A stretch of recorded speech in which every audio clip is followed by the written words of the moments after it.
Hello everyone, this is Mo, and yes, I'm a Yarny. Hope you're having a wonderful Sunday afternoon. I just decided to do a pop-up video today and just talk about a few things I've been working on. I only got one video out last week and just trying to keep up with everything. So we'll just get right into it.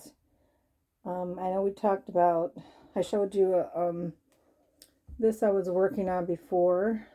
And I got the rest of them out that I had been working on. I haven't decided how I'm going to put it together yet, but I have an idea. But here's the rest of them. It's going to end up being the peacock blanket I was talking about, and I will add a few more on. They'll keep going out. I'm not sure how big it'll end up being, but I'm pretty sure I got the idea for this off of Pinterest, because I haven't seen anyone else making these. But I did find an amigurumi for a peacock also that I'm going to be working on too. And so I'll show you that a little bit more in the future as I work on that. And then I showed you before the fireside shawl that I've been working on. Now this was the original one here that I made before, and which ended up being a cow because it's kind of small. And I came up with it just sitting by our campfire when we were camping, because that's what I do when everyone else is enjoying camp season, because I tend to end up hurting myself if I do too much when we're out there. But so I did, I started a remake of it so I could do the tutorial on it, and here's where I've gotten so far. I did this remake in a mandala cake in the color Groot, so it's not quite finished yet. It's going to be bigger, but if you can see, I did this one in a bigger, I used a bigger hook, which this one is in a J, and I'm pretty sure I used an I for this one, which was also a mandala cake, but I can't see, I can find this colorway in the mandala now, but it only with the sparkles in it, and this one does not have the sparkles. But I thought this was appropriate for a campfire because it looked like those nice fall colors and colors of, you know, the flames and everything. And I liked how it was working up. I didn't like it when it first started because it had these darker colors in it, but as it progressed, it looked, I liked it. So, but I used the bigger hook so it would look a little more lacier as it went, and once it gets blocked, it'll have more of the lacy look also. But that's how that's coming along. And then let's see, I did start another shawl also, but it is for the creator spotlight for that I'm following along with the Crafting Kitty channel. And the creator spotlight for this month for that is the Secret Yarnery, Krista at the Secret Yarnery. And I picked her, it's called The Shaw and the Ball, which this one is called Cakes and Candles. And it's also a mandala cake. This is as far as I got so far on that one. And it was just 2-row repeat, and it was pretty easy. So I was behind on everything because I was sick, and I didn't think I was going to be able to participate this month. And this one is also a mandala cake, and they're all number 3s, and the color is Sirens. But I did use the eye hook with this one, and this one has 590 yards and 540 40 meters. So this will be plenty to do the one shawl ball. And yes, I'm an old school when it comes to the hooks. I do like the metal hooks instead of I have a few plastic and a few of the ferrule, but I think I prefer the metal hooks because that's what I learned on. Just because I'm an old grandma maybe, but that's what I learned to use when I was younger, so that's what I'm comfortable with. And then I did find another UFO that I forgot I had, which for those of you that don't know what a UFO is, it's an unfinished object that we've had for a while that we've been working on. This was the one I showed you last time that I completely forgot about, because once things are out of sight, they're out of mind with me. And I have an old, what I have upstairs is a box of, well, it's in a storage bin of scrap yarn that I've used for other projects, and I usually go through it when I need some more scraps, and I'll find things that I was working on before that I just stuck in there. But this one was in the one in my room of my scrap bin, and it was a vest that I had started. And this is part of it. And then I did one side, and I'm pretty sure I ran out of yarn for this one. And this was also a Mandela cake. And I did find the yarn to finish this, but I just haven't got to it yet. But now that I found it, and this is for summer, and this was a pattern that Kristen, I want to say Navida was her last name. I know I'm saying it wrong, but she has a lot of vest and shrug patterns on her channel. But I'm pretty sure that's where I got this one from. But I'll have to look again and know for sure. But that's one I'll try to be finishing in the future and try to figure out what stitch I was using on this. And then I was doing some pulling. Now, if I try to explain pulling. Now, when you crochet, there's a lot of rules you have to follow.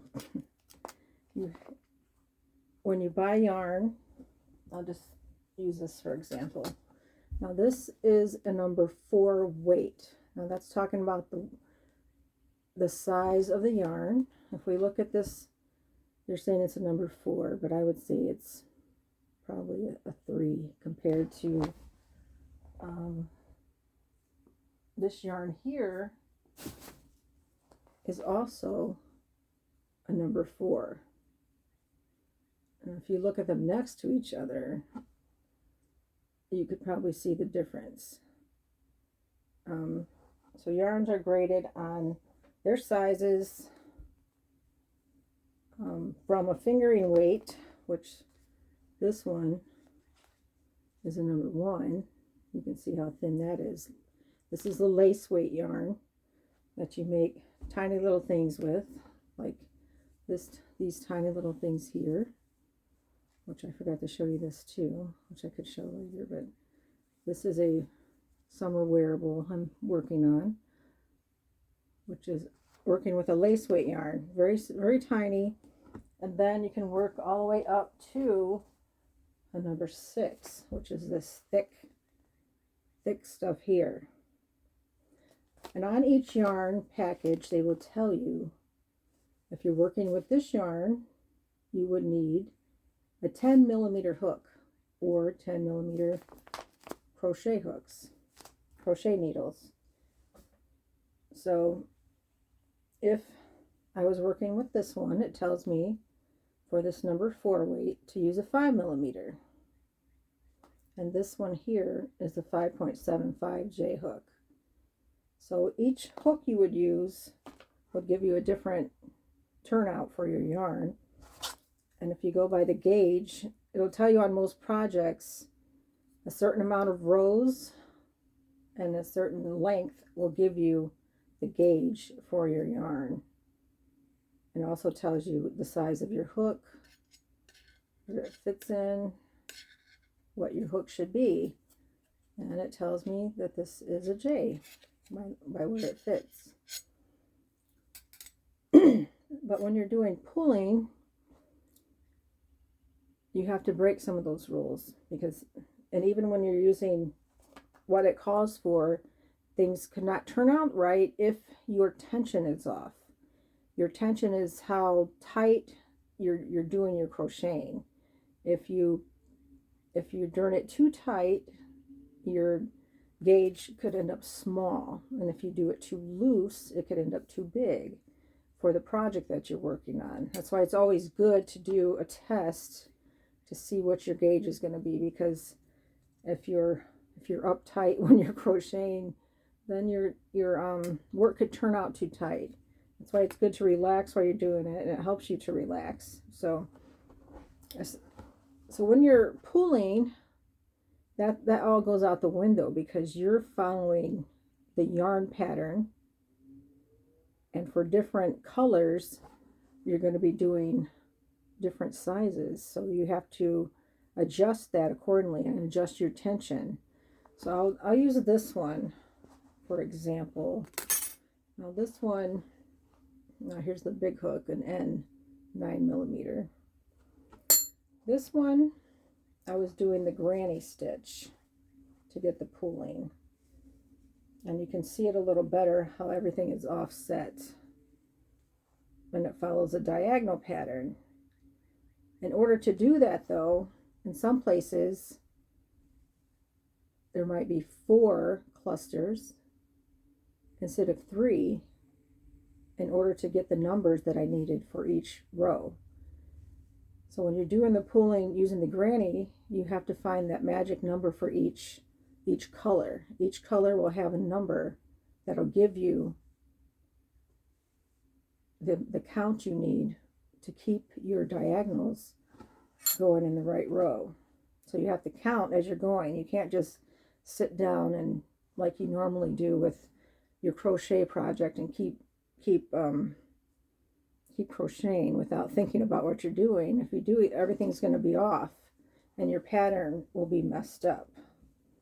So if you want to keep your pattern going, you have to keep counting, and sometimes you have to frog it, which means rip it out and try again until you get everything to line up like it's supposed to, which can be a little frustrating, but if you keep trying, like I always say, keep trying something new, then it will line up.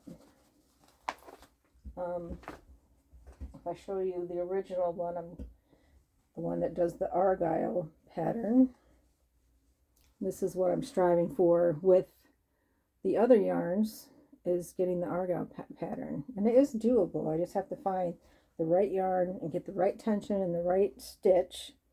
Now I'm trying it with this one, which is the green, the camouflage, and I don't have enough stitches going on yet, but most people said it's not doable with this one, and I think I'm beginning to agree, because there is this random black that shows up, and it's not really in the pattern. I'm going to do a few more rows up though to see exactly what that is, but so far it's not working with the camouflage, so I might be throwing that one out. And then when I get serious about a project I'm going to get some nice yarns to try, because there is a list of yarns that really work with it. I did forget one of my projects. I started also for Crafting Kitty, for things we're making Thursday, I started a Tunisian project, which I got from Tony from TL Yarn Crafts. I tried the diagonal. It's a diagonal, well, it's on the bias, making a washcloth, because I wanted to make something small since I'm already behind on everything. And the diagonal wasn't working out for me. One end was pointy, which I couldn't figure out why, but I'm going to keep practicing it, but I will show you on my next video how that's going. And I did start another top-down Granny Pop sweater, And I plan on putting a hood on this one. You can see it's up there coming up. I won't bring it down. It's right up here. So I just have the yoke of it finished so far. And when it gets a little farther progress on that, I will do that. And then I'm still working on this, which I've decided to change this up a bit. This is going to be the sleeve. So it'll be right here. And I'm going to add other stitches in with this and make it a little different. So I did pull it back a little so I could change the design, which I'm allowed to do that if I want, because it's my design. Let's see here. And so I used to not save all the things off my yarn. So I really didn't know how much yarn I would be using until Erin was talking about it on Crafting Kitty, that she saves all of the wrappers off her yarn, and just to see how much yarn she does use each year, the things that come off of it. This is one of the Bonbon Classics, which I think this one is the brown one that I had. It was part of my sweater. So I saved them, and my drawer was getting full in there, so I decided to stick them in this. So I counted them all when I moved them, and so far I have 92 for this year. And this year's not even halfway over. And I have more than a few that are almost getting ready to be done. So this is what I've gone through since January. All of these. So I guess I am using a lot of yarn. But that's okay, because most of the projects I do go to someone. A few of them I keep, but most of them go to the happy grandkids or somebody that might be one of my kids, or a friend maybe, or some family member. But yeah, I have a few more projects coming up. I will show you the one for Things We're Making Thursday, the Tunisian one that I'm doing. And then there was another Amigurumi I was going to start, which I started before, but it did not work out well for me because I used the wrong yarn on it. And it was this little cute one here. And it is the unicorns. I don't know if you can see those. They're really cute. Last time I used the big poofy yarn for it, so it made it too big. I didn't like the way it turned out. So this time I'm going to use the smaller yarn and make it smaller than the pattern calls for. Just by changing my hook size, you know, I can do that. If you make an amigurumi with this size of a hook and with the big yarn, I don't think I have any big yarn in here though. The burlap blanket yarn. Yeah, if you use a size 6, which is most of the big blanket yarn, you're going to end up with a big poofy one. Which they usually use the Chanel, the big fat Chanel, to make the big poofy amigurumis. But I prefer using a 3mm hook, which is, I keep my little ones in here. You see it here. That's an E.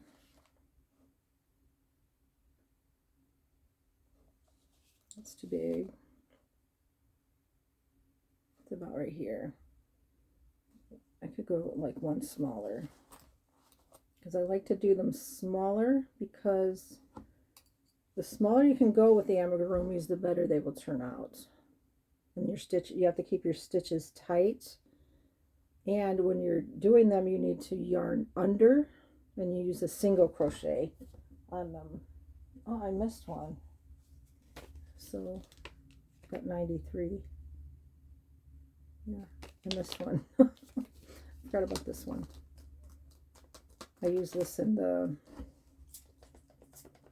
Swagman. But you would use a thin yarn. Like this is Chanel also, and it's very thin. So this would be good for an amigurumi. It just takes a while to make them with this. Or to make something cute.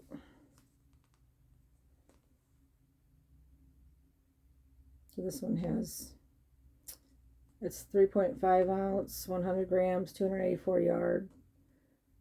This says it's a 4-weight, but there's no way that's a 4-weight. Some of the yarn will be a roving style, which means it's thicker and thinner in different places.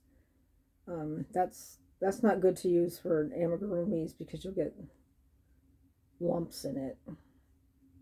This says to use an H hook with it, but I would not use an H hook with this.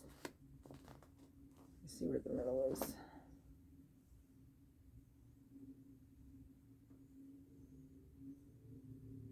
Yeah, this would not be good with an H hook. This is very tiny.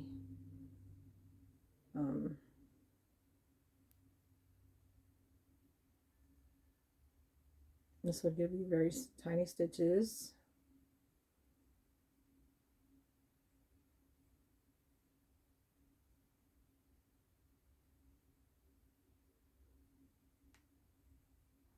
So I would not use an H hook if I made an amigurumi with this. The smaller the better, and then yarning under instead of over.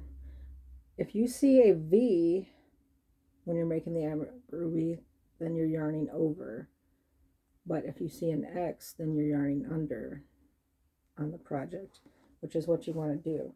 It gives you a better look and less of a chance that it'll fall apart and the kids can take it apart. But yeah, this is one I want to make because I tried making it for my granddaughter before and it just did not work out with the big poofy yarn. So I'm going to make it in a smaller version. And let's see, did I forget anything else? Nope, that's it. Yep. So I'm just going to do a short video today. I'm hoping you're enjoying your Sunday. And take some time to relax and think about things you're thankful for today. And I thank you for joining me. And if you like what you see, give me a thumbs up. And I'll see you on Monday. Thank you.